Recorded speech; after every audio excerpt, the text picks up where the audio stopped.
One of the critical aspects of event planning, and an area that I think especially event planners struggle with a lot, is how to get sponsorship.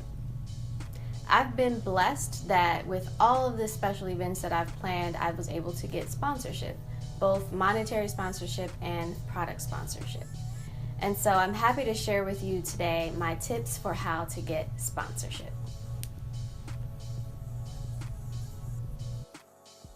Because I feel like sponsorship is such an important issue, I decided to make two different videos on sponsorship. This video, I'll focus on how to get your event purpose clear so that you can link your purpose to your potential sponsor's interests, and also how to reach out to the best sponsorship options for you. The second video to follow up, I'll talk about how to actually prepare to reach out to those sponsorships, and then how to build and maintain your relationships after you've received sponsorship so that you could get potentially future sponsorship as well. The first thing you want to do is think about what kind of sponsorship you need and what do you need it for. So you can ask for either monetary sponsorship to financially support your event, or you can ask for product sponsorship so that you can have things like giveaway items, swag items, or gifts for your speakers. Keep in mind that when you're asking for both monetary and product sponsorship, a lot of companies have a cap on the amount of sponsorships that they can give out, either each quarter or each year. So we're going to talk a little bit later about building relationships with potential sponsors so that you can know what their limitations might be. Now you want to think about your goal for sponsorship. When it comes to monetary or financial sponsorship, think about how much money you need. And this is where having a good budget in place is going to come in handy. If your goal is product sponsorship, think about what types of products that you want and why you need them and how it's going to impact your guests. A lot of sponsors want to know, how is this going to be helpful to your guests? How is it related to your topic? And why would your guests want these specific products? So think about the why when it comes to that. Third, you want to make sure, as with any event, that you have a clear purpose for why you're holding that event. What information are you sharing and why is it important to your audience? This is going to be critical when you reach out to your sponsors, because your sponsors are going to want to know the same thing. They're going to want to know, how does your event relate to their business model? How do you have a shared purpose as this business? Think about sponsors who are related to your topic or your theme.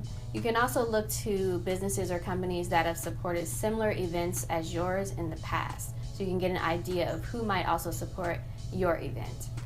But the most important thing is to think about, why should this sponsor support my event? How is it going to benefit them? And where do we have a shared vision?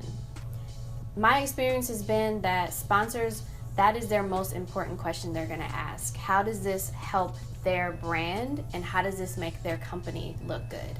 Which is the same thing you should be thinking about as well. So, your brand. As you start to seek out sponsorship, companies and businesses are going to take notice, and you might get approached by certain businesses.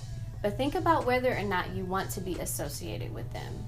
Sponsorship is great, but if a company has a bad reputation, or if they go against your religious or political or personal views, the money, the products, it's just not worth it.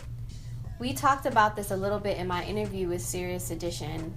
He talked about his event, Erotica, which focuses on erotic poetry, and how he could easily get a sponsorship from the adult entertainment industry, but he decided not to do that because it didn't look good for his brand. So be thinking about who you want to associate your company with, because who your sponsorships are a direct reflection on your business and how you conduct yourself publicly.